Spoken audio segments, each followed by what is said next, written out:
റബ്ബ് ഇഷ്ടപ്പെടുകയില്ല എന്ന് പറഞ്ഞാൽ ഇന്നഹു ലാ യുഹിബ്ബുൽ മുസ്രിഫീൻ. റബ്ബുൽ ഇസ്സത്തി ജല്ല ജലാലുഹു ഇസ്റാഫ് ചെയ്യുന്നവരെ, തബ്ദീർ ചെയ്യുന്നവരെ, അഥവാ വേസ്റ്റാക്കുന്നവരെ, അമിതമാക്കുന്നവരെ ഇഷ്ടപ്പെടുകയില്ല.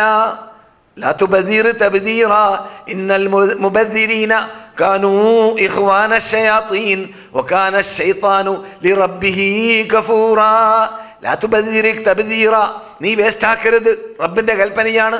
സൂറത്തുൽ ഇസ്രായിൽ ഇന്നൽ മുബദ്ദിരീന കാനൂ ഇഖ്വാന ശയാത്തീൻ, വേസ്റ്റാക്കുന്നവർ പിശാചുകളുടെ സഹോദരന്മാരാണ്. വകാന ശൈത്താനു, പിശാചാരാണെന്നറിയാമോ, ലിറബ്ബിഹി ഗഫൂറ, അവൻ ആ പിശാച്ച് അവൻ്റെ നാഥൻ, നമ്മുടെ നാഥനായ റബ്ബിൻ്റെ മുമ്പിൽ നന്ദികേട് കാട്ടുന്ന ആളാണ്. അങ്ങനെയുള്ള നന്ദികേട് കാട്ടുക എന്നതിൽപ്പെട്ടതാണ് ഇസ്റാഫാക്കുക, അമിതമാക്കുക, തബ്ദീർ നടത്തുക, വേസ്റ്റാക്കുക എന്ന്.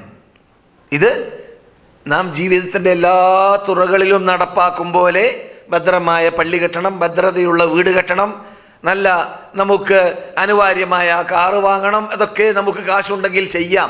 അവിടെയെല്ലാം എന്ത് ചെയ്യരുത്, പേരും പെരുമയ്ക്കും വേണ്ടി 1 ലക്ഷത്തിൻ്റെ കാറ് വാങ്ങാൻ പറ്റുമെങ്കിൽ ലക്ഷത്തിന് വാങ്ങുന്നതിന് പകരം 10 ലക്ഷത്തിൻ്റെ കാറ്. എന്തിനാണ്? പേരും പെരുമയും കിട്ടാൻ. കാണാൻ വരെ നല്ല കോലം ഉണ്ടാവില്ല. ചില കാറിൻ്റെ കോലയൊക്കെ കാശ് പറയുമ്പോഴാണ് കേൾക്കുക, ഓ വലിയ വിലയാണ് കാറിന് എന്ന്. പക്ഷെ കണ്ടാൽ നമുക്കൊരു മതിപ്പ് തോന്നൂല. പിന്നെ എന്തിനാ അത് വാങ്ങുന്നവർ വാങ്ങാറുള്ളത്? പേരും പെരുമയും. അതുകൊണ്ട് റസൂലുള്ളാഹി വസ്ത്രധാരണയെക്കുറിച്ച് പറഞ്ഞപ്പോൾ പറഞ്ഞ ഭാഗം ഓർക്കുന്നുണ്ടല്ലോ, എന്ത്? ഈ ശുഹ്റയുടെ വസ്ത്രം ധരിക്കുന്നവരെ പരലോകത്തിൽ അതിലൂടെ ശിക്ഷിക്കപ്പെടും, അവർ ശപിക്കപ്പെട്ടവരാണ്. ശുഹ്റയുടെ വസ്ത്രം എന്ന് പറഞ്ഞാലോ, പേരെടുത്ത ചില രാഷ്ട്രങ്ങളിലേക്ക് ചേർത്ത് പറയുന്നതായ സാരി, ചില രാഷ്ട്രങ്ങളിലേക്ക് ചേർത്ത് പറയുന്നതായ വസ്ത്രം. ആ വസ്ത്രത്തെ ഒരു പക്ഷേ ധരിച്ചവൾ ധരിക്കുന്ന വേളയിൽ അവൾ അത് ധരിക്കുന്നത് ഭംഗിക്ക് വേണ്ടിയോ അല്ലെങ്കിൽ കാണാൻ ചൊങ്കുള്ളത് കൊണ്ടോ ഒന്നുമല്ല. പിന്നെയോ പ്രശസ്തി കിട്ടണം, പേരും പെരുമയും കിട്ടണം. ജനങ്ങളോ ജപ്പാനിൽ നിന്ന് വന്ന വസ്ത്രം, അല്ലെങ്കിൽ യൂറോപ്പിൽ നിന്ന്, അല്ലെങ്കിൽ USA നിന്നിട്ട് വന്നത് എന്ന് പറയണം. അപ്പോൾ അത് കാരണത്താൽ എന്തുണ്ട്? അതിന് വിലയും കൂടുതലുണ്ട്.